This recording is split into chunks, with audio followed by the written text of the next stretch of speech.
Elles se rencontrent pour la première fois à l'occasion de ce reportage.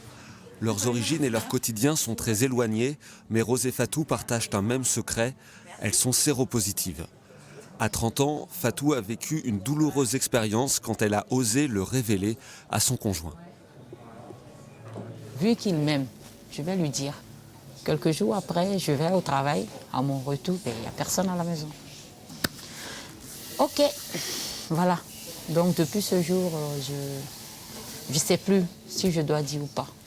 Parce que quand tu penses qu'il va bien prendre, c'est là que ça fait mal en fait. Rose a 55 ans, elle en avait 20 quand elle a été contaminée au début de l'épidémie. Aujourd'hui, le VIH est toujours associé à l'homosexualité, la drogue ou la prostitution. On est encore caché, flouté, et c'est pas normal.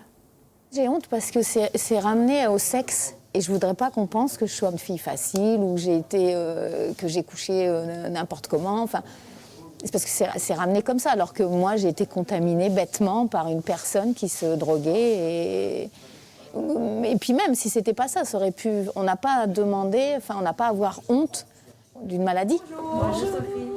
Rose et Fatou sont suivis par la même médecin au CHU de Limoges. Des rencontres souvent teintées d'émotions. Ne pleure pas. Ouais. T'es pas seule non plus. Non, c'est ça qui fait du bien. On s'est rencontrés aujourd'hui, mais je vais te dire que je ne suis pas prête de te lâcher. Donc t'en fais pas. On est ensemble. La stigmatisation est aussi frustrante car leurs traitements médicaux sont très simples, seulement un comprimé par jour et il n'y a plus de risque de transmettre le virus. Je suis en pleine santé. Il n'y a pas plus dynamique que moi. Je sais tout faire, je peux tout faire, je suis belle, j'ai tout. Voilà. Tout ce que je n'ai pas, c'est un enfant et je vais avoir un enfant. Voilà. Rose a connu la peur de mourir et les effets secondaires lourds des premiers traitements. Désormais, seul l'isolement persiste. On ment, on fait semblant tout le temps. C'est pas vivable, quoi.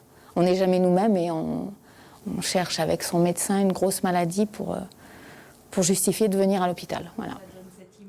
Aujourd'hui encore, le conseil du médecin, c'est de ne rien révéler. Le regard est tellement négatif et fréquemment dans l'exclusion que c'est encore voilà, un message qu'on est obligé de donner. Et ça fait longtemps que j'exerce dans le service et malheureusement ça n'a pas évolué. Je n'ai pas pu changer mon discours. Je ne sais pas quelle vie j'aurais eue sans cette maladie. Ouais, quelle aurait été ma vie, ouais. Je ne sais pas. 3 filles qui pleurent, c'est malin. Le nombre de contaminations en France ne diminue pas. Il est donc urgent d'ouvrir les esprits car on ne peut pas se reconstruire dans le silence. C'est bien de rencontrer quelqu'un comme moi, je vais dire. C'est ça, bah oui.